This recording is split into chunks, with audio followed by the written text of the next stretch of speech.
100 कुओं में से पहला कुआं है जिन्हें हम इस वीडियो में बनाने वाले हैं। ओह, पानी पानी पानी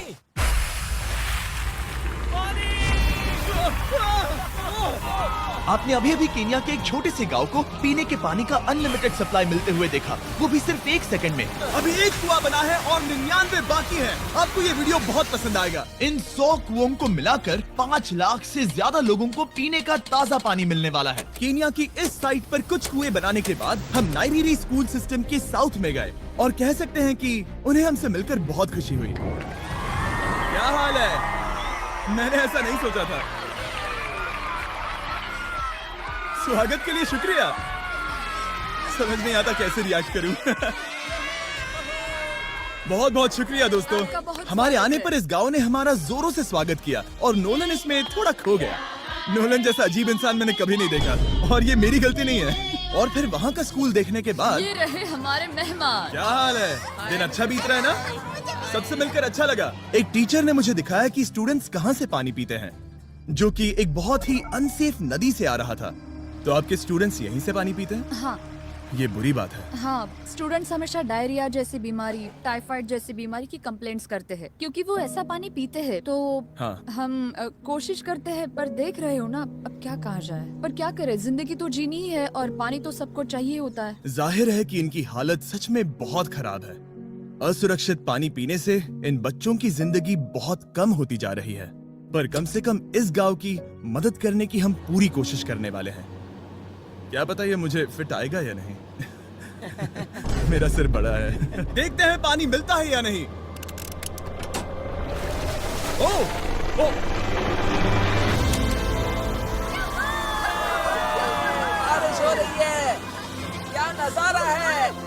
पानी जमीन से बाहर आने के बाद उसे ऐसे बैरल्स में इकट्ठा किया गया और बैरल्स को वाटर टावर्स पर लगाने के बाद आसपास के गांव के लोगों के पास सिर्फ पीने के लिए साफ पानी ही नहीं था, पर एक प्रेशराइज्ड वाटर सोर्स भी था, जिसका मतलब है कि लॉन्ड्री के लिए सुरक्षित पानी भी मिलेगा। और खींचो। मुझे बताओ ये नोलन की मॉम से कितना हैवी है? नोलन की मॉम से दुगना। ओह गॉड। मैं तुम्हें यहाँ से धकेल दूंगा। ठीक है, इसे अब यहाँ रख दो। हमने केन्या में और 20 कुएं बनाए और उसके बाद इसके जूते में भी कुआं डोंट है। वरी, मेरे दूसरे जूते में भी पानी है। मैं बताता हूँ कि हमने ये 29 कुएं कैसे बनाए। इस विशाल सी ड्रिल से जमीन में सैकड़ों फीट गहरा गड्ढा किया, वो भी पॉल्यूटेड सोर्सेज से होकर सीधे विशाल से पीने लायक पानी तक। उसके बाद हमने पाइप्स इंस्टॉल किए ताकि लोग पूरे अफ्रीका में इन हैंड पंप से पानी ले सके और नाइरीरी में भी। इसे टेस्ट करके देखते हैं। पानी जैसा है। मुझे इस 5 गैलन ड्रम को भरने के लिए 5 मिनट लगे। इससे एक दिन में कितना पानी मिल सकता है? 3600 गैलन्स एक दिन में। ये न केवल स्कूल के 400 बच्चों को कवर करेगा, बल्कि स्कूल के आसपास के गांव वाले भी इसका अच्छे से इस्तेमाल कर सकते हैं। पानी के लिए शुक्रिया आपका। कोई बात नहीं। ये पंप नॉन स्टॉप 30 सालों तक चल सकता है। आपको लग रहा होगा कि इस तरह का बड़ा काम करने के लिए एक बड़े गवर्नमेंट की जरूरत पड़ेगी, पर ये सच नहीं है। ये प्रॉब्लम सुलझाना बिल्कुल मुमकिन है और ऐसी चीजें करने के लिए इंसानियत को आगे आना ही चाहिए। आपकी कामयाबी का राज क्या है? सच कहूँ तो ऐसा कुछ खोजो जो तुम्हें करना पसंद है, उसे लंबे समय तक करो और तुम्हें कामयाबी जरूर मिलेगी। मैं इसे बहुत करीब लाने वाला हूँ। देख रहे हो? मजेदार है ना? जरा ऊपर देखो, वो रिकॉर्ड कर रहा है। ठीक है, मैं इसे करीब लाने वाला हूँ। ठीक है। हाँ, तुम खुद को देख सकते हो। हम इस गांव के लिए भी कुआं बना पाए, इस गांव के लिए भी और इन दूसरे 12 गांवों के लिए भी। और जब हम ये पंप्स लगा रहे थे, तब हमने यहाँ के एक स्कूल को नए कंप्यूटर से अपग्रेड भी कर दिया। बच्चों को ये कैसा लगा? उन्हें शुक्रिया, सच उन्हें में ये बहुत पसंद पसंद आया। खुशी है कि सब ठीक से हो गया। हमने क्लासरूम्स में नया फर्नीचर भी लगाया, उसके साथ कुछ शेल्व्स नई बुक्स के साथ, और सभी स्टूडेंट्स को एक फुटबॉल भी दिया। Thank you mister beast, thank you. यहाँ तक कि सभी क्लासरूम्स में नए व्हाइट बोर्ड्स और प्रोजेक्टर्स भी लगाए। आप सबको ये प्रोजेक्टर पसंद आया? हम चौक का इस्तेमाल कर रहे थे जिससे बहुत डस्ट होता था, लेकिन आज सब कुछ साफ है। हमें इस बात की खुशी है। कोई बात नहीं, इतना तो कर ही सकते हैं। पर जब हम 45वें कुएं की साइट पर गए, तब एहसास हुआ कि वहाँ का हाल और भी बुरा है। जब भी उन्हें पानी की जरूरत पड़ती थी, तब उन्हें जंगल से 1 मील खतरनाक रास्ता तय करके जाना पड़ता था, जो एक विशाल सी पहाड़ी से जाता है। मैं जल्दी उठता हूँ, लगभग सुबह 4 बजे, ताकि मैं स्कूल के लिए पानी ला सकूँ। यहाँ से पानी निकालना सेफ नहीं है। ये जगह बहुत स्लिपरी है, जिससे किसी को चोट लग सकती है। हमने उनके कुएं पर काम करना शुरू किया, तब उन्होंने मुझे दिखाया कि वो पानी कहाँ से निकालते थे। आपको दिन में ऐसे कितने चक्कर लगाने पड़ते हैं? 2 बार। दिन में 2 बार? ओह वाह, तो एक आम स्टूडेंट ऐसा ही कुछ ले जाता है? हाँ। ओह गॉड, अगर 200 स्टूडेंट्स ऐसा रोज करते हैं तो ये कितना मुश्किल होगा। बहुत मुश्किल हो सकता है। ओह गॉड, ये ढलान तो बहुत बड़ी है। अरे यार, ये ढलान तो रुकने का नाम ही नहीं ले रही। हर रोज मैं सच में दंग रह गया कि ये चढ़ाई कितनी मुश्किल थी। ये सब इतना कुछ करते हैं ताकि वो यहाँ तक पहुँच सके जहाँ इन्हें साफ पीने का पानी मिल सके। आमतौर पर आप पानी यहीं से लेते हो? हाँ। और पानी भरने के बाद ये जग्स लगभग 18 किलो तक हो जाते हैं, जो इन बच्चों के लिए पहाड़ियों से ले जाने के लिए बहुत मुश्किल है। लेडीज आराम से ये 2 उठा सकती ओह, हैं। तो मैं अभी जरूर ले जा पाऊंगा। और एक बार हमने जग्स भर लिए, उसके बाद वक्त था वापस ऊपर जाने का। जल्दी करो, चलते हैं। इससे तो पसीना भी नहीं आ रहा है। मैं ले लूंगा। और अब घंटों तक असुरक्षित पानी को इकट्ठा करने के बजाय उनका नया पंप स्कूल के बस 10 फीट दूर था। तो अब ये यहाँ से पानी ले सकते हैं। बहुत थक गया हूँ। और फिर हम गए हमारे अगले गांव में, जहां हमने बनाया हमारा 46वां कुआं। पर हमें एक प्रॉब्लम से गुजरना पड़ा। हमने देखा कि ये गांव आधे से बटा हुआ है, वो भी इस खतरनाक सी नदी से। ये अभी इतनी खतरनाक नहीं लगेगी, पर जब बारिश का मौसम आता है, पानी ऊपर तक आकर इस पुल को पूरी तरह से निगल लेता है। और ये पुल इसलिए इतना जरूरी है क्योंकि वहाँ जो गांव है, वहीं पर सभी हॉस्पिटल्स और स्कूल्स हैं, इसलिए यहाँ से रोज गुजरना पड़ता है। ये खतरनाक है, लेकिन इस पुल के अलावा इनके पास और कोई ऑप्शन नहीं है। जब ये नदी उफान पर होती है तो ये किसी को भी बहा ले जाती है, लोग, स्टूडेंट्स, यहाँ तक कि जानवर भी। हाल ही में इस नदी को क्रॉस करने की कोशिश में हमने 3 लोगों को खो दिया। इस तरह किसी की जान जाना पागलपन है और हम इसे स्वीकार नहीं कर सकते। और जिस पल हमने इस बारे में सुना, तब हमें मदद करनी ही पड़ी। तो पंप तक जाने वाले पुल को जब हमने ठीक करना शुरू किया, तब हमने केन्या से 2000 मील दूर जिम्बाब्वे देश का भी सफर तय किया।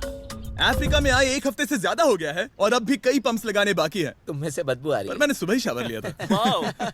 बात होते ही मैं हाथ नीचे ले लूंगा। इस काम के लिए मैं तुम दोनों पर भरोसा कर सकता हूँ? हाँ। हमें सबसे पहले एक लोकल हॉस्पिटल की जांच करनी थी, जहाँ साफ पानी की सख्त जरूरत थी। अंदर जाने पर हमें पता चला कि इस क्लिनिक की इस गांव को कितनी जरूरत थी। 1 साल में यहाँ पर कितने बच्चे जन्म लेते हैं? 1 महीने में करीब 50। इसका मतलब 1 साल में पूरे 600। वाह! पर दुख की बात यह है कि इन प्रेग्नेंट महिलाओं को सिर्फ पानी लाने के लिए 1 मील तक जाना पड़ता है और इन भारी बकेट्स को लेकर वापस आना पड़ता है। पर अच्छी खबर ये है कि हमने इनकी पैसों से मदद की यहाँ पर एक मॉडर्न पंप लगाने के लिए। संभाल के, पीछे पकड़ो। और अब बस देरी थी इसे शुरू करने की। ठीक है नोलन, क्या तुम तैयार हो? मैं तैयार हूँ। ओवर। मुझे एक ड्रामेटिक जूम इन दो। नोलन, मैंने बटन दबा दिया है, ये काम कर रहा है? पानी आ रहा है। आप जाकर चेक करना चाहेंगे? हाँ। वहाँ पर? हाँ, चलो चलिए, चलते हैं।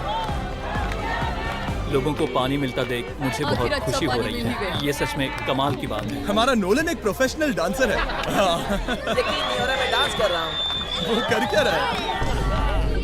ओह गॉड, सॉरी, मैं नहीं चाहता कि आप इसे और देखें। साफ पानी मिले ये पक्का करने के अलावा इस गांव में बहुत से स्टूडेंट्स को ट्रांसपोर्टेशन की भी दिक्कत थी, तो हमने इन सबको नई साइकिल्स देने का फैसला किया। बच्चे बहुत ज्यादा हैं, पर हमने साइकिल्स भी उतनी ही खरीदी हैं। सच बताऊं तो मुझे साइकिल चलाना नहीं आता। जिमी को सिर्फ साइकिल देना आता है। कभी इसे चलाना नहीं सीखा। तो चलो हम एक रेस लगाते हैं। 3, 2, 1, गो! ओह माय गॉड, सभी मुझसे आगे जा रहे हैं। संभल के, मुझे चलाना नहीं आता, किसी को उड़ाना नहीं चाहता। तुम इसे चलाओगे? ठीक है, जाओ चलाओ। ओके।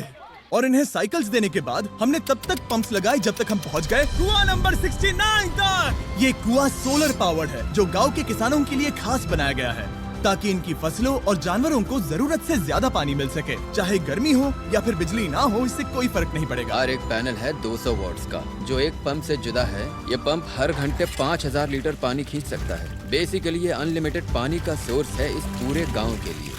ये बहुत बढ़िया है। और जिम्बाब्वे छोड़ने के बाद हम चाहते थे कि अफ्रीका की सभी कम्युनिटीज को पानी मिलता रहे, इसलिए हमने और कुछ पंप्स बनाए युगांडा में, सोमालिया में और कैमरून में। आने पर मुझे एहसास हुआ कि पंप्स लगाना कितना जरूरी होता है। कैसे ये खेती को पानी देते हैं, भूखे का पेट भरते हैं, कैसे ये हॉस्पिटल्स को साफ सुथरा रखते हैं और सबसे जरूरी कैसे ये आने वाले पीढ़ी के बच्चों के लिए लंबी और हेल्दी जिंदगी जीने में मदद करते हैं और इससे कम्युनिटीज का भविष्य भी सेफ हम होता है। बहुत समय से इंतजार कर रहे हैं साफ पानी के लिए। Water is life. और कुछ लोकल लोगों की मदद से हमने आखिरकार ये पुल पूरा कर ही लिया, जिसे ये कम्युनिटी अगले 100 सालों तक इस्तेमाल कर सकती है। कई जिंदगियां बचेगी, परिवार एक साथ आएंगे, परेशानियां चली जाएंगी। 100वां पंप।